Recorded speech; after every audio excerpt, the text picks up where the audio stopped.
हर हर महादेव दोस्तों, आप भी ये बात अवश्य सोचते होंगे कि कभी कभी हमारी इच्छा पूरी क्यों नहीं करते प्रभु। ऐसा क्यों? तो आओ जाने। एक बार एक स्त्री भगवान शिव जी की बहुत पूजा आराधना करती थी। उसको इतना विश्वास था कि वह जब भी कोई कार्य करती तो पहले प्रभु को याद करती। उसको एक पुत्री थी। लोग उसको ये बात बोलते कि तुम तो इतनी भक्ति करती हो, लेकिन फिर भी भगवान ने तुम्हें कोई पुत्र नहीं दिया। तो वह हंसकर बात को टाल देती। फिर कुछ समय बाद उसको ये बातें कड़वी लगने लगी और उसका विश्वास टूटने लगा। फिर उसके घर एक और पुत्री ने जन्म लिया। फिर लोगों ने उसे हर समय यही बात बोली कि क्या फायदा इतनी भक्ति करने का, भगवान शिव जी तो आपको सुखी ही नहीं देखना चाहते। वह स्त्री भगवान शिव जी को बोलने लगी, प्रभु मैंने ऐसा क्या किया है कि आप मुझे दुख दे रहे हो।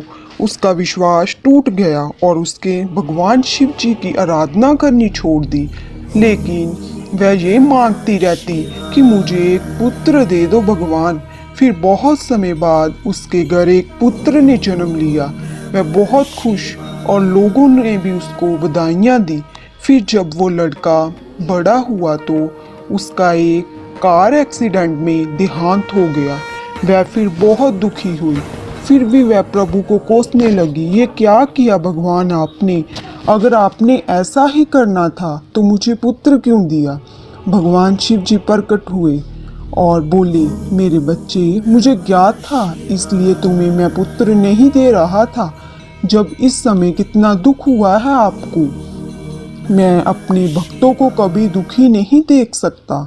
इसलिए मेरे बच्चे, उस समय मैं आपकी इच्छा पूरी नहीं कर रहा था। मेरे बच्चे, कभी भी कोई इच्छा पूरी ना हो तो ये समझ लेना कि कोई तो बात है जिसके कारण भगवान हमारी इच्छा पूरी नहीं कर रहे। हर हर महादेव।